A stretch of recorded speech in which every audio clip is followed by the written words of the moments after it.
Pamiętam ciebie jako tą jedyną, gdy byliśmy razem, tak jak matka z synem. Szare dni, dookoła pusto, a ja budzę się i spoglądam w lustro. W kuchni gdzieś pewnie siedzisz sama, piękna, czysta.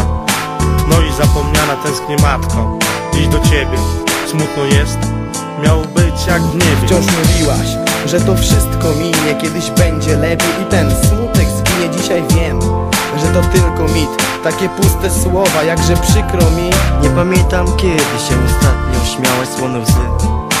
Zawsze ocierałaś taką właśnie. Ciebie dziś pamiętam smutną tak, ale uśmiechniętą. Mamo, ty byłaś najjaśniejszą gwiazdą. Wszędzie widzę twoją twarz, dotyk dłoni i twój płacz. Mamo, mamo, mamo.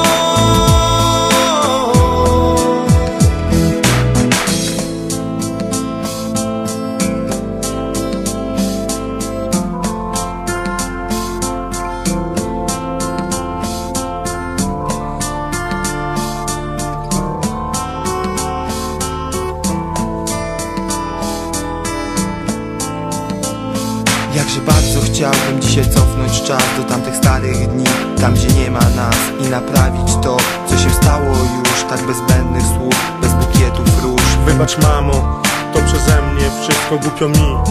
Kiedy jesteś blisko, wiem, że łzy nie pomogą nic. Ja odszedłem, a pozostałaś ty. Wciąż w pamięci twoje słowa mam. Wracaj do mnie tu, kiedy będziesz sam. A ja chciałbym tak, lecz nie mogę, nie. Dla mnie tamten czas to marny sen. I wyrywam swe z kalendarza sny, opakując cicho twoje drogie łzy. Teraz nic już nie pomoże, wiem, powiem prosto. Mamo, kocham cię.